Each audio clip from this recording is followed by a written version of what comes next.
Well, busy day. Yes, it took me a whole video just to tape a window. My back is acting up, and if you noticed, I'm moving very slowly, even with the pain meds and the patches on. I got the gun issue dialed in. It's exactly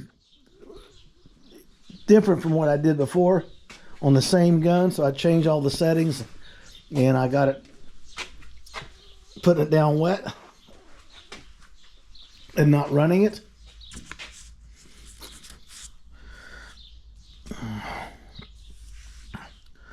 She's all been sanded,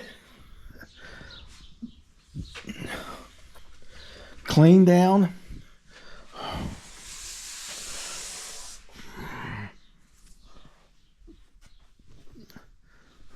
So tomorrow morning,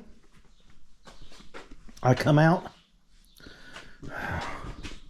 take this drum out of here, break this table down and move it out of here, take the trash can out, my seat, set the compressor out in front of the truck.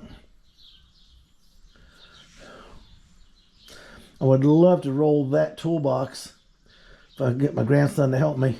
It's going to be tight, so we don't make sure it doesn't tip over because this angle. Set it right out here, and that would allow me to swing around this truck without being in tight quarters right here, and make it easier on the old man.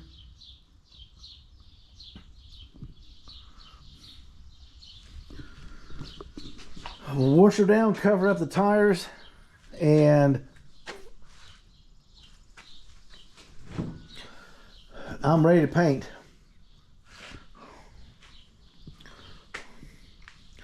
So it takes me about an hour to set up. So by 10 o'clock I should be painting. It's going to be 75 in the afternoon. So it'll be a good temperature for paint.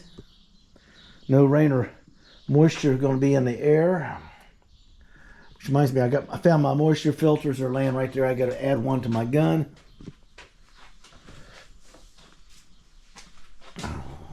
I'll buy them 4 at a time.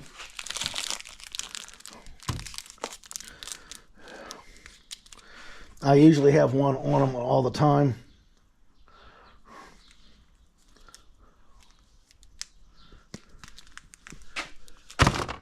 It gets the job done.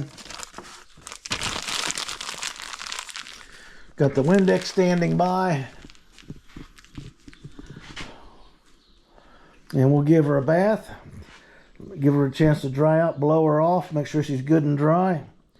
I'm going to tape this front bumper and the headlights, just in case I get a little zealous and overspray it. Cover up them tires, and we're ready to rock and roll. No nonsense about it. Okay.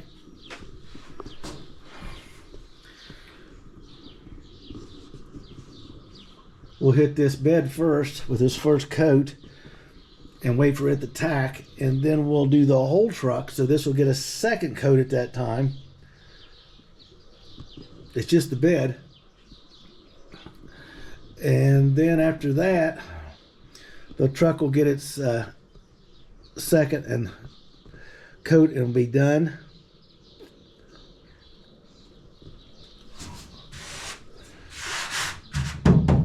Nice, nice, nice. With my back the way it is right now, it's really going. That's the reason I got to move stuff away, because I twisted wrong over there and it didn't help it trying to spray in front of that toolbox. So all this has to come out. I'm in good shape to go. I'll be glad when I own the whole shop over here instead of just part of it. When my granddaughter moves to be with her fiance, all the furniture she's got over in my storage area will be gone, and I'll be able to actually put 2 base cabinets, 2 top cabinets like this up there, and put a ton of this stuff in there that I use occasionally, along with the parts washer. Put up a little dividing wall, and I can I'm gonna put the floor level in there. I'm gonna put my compressor in the rear corner.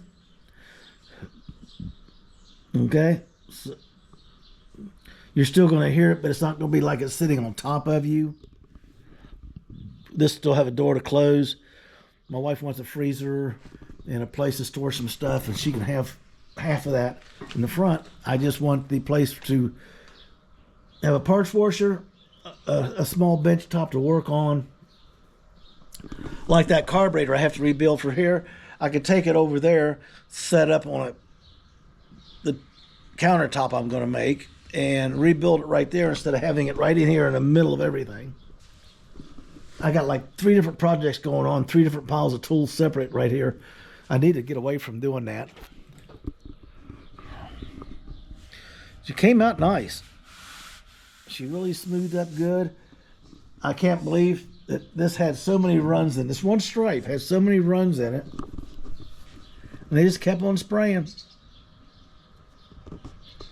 I got this up the best I can.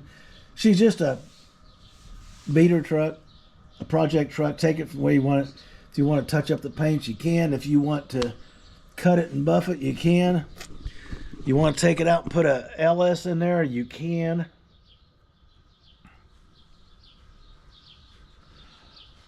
I may have a S10 Blazer 2-wheel drive 84 or 86 coming. I won't know till I go get the final word on it. I'm driving down Saturday morning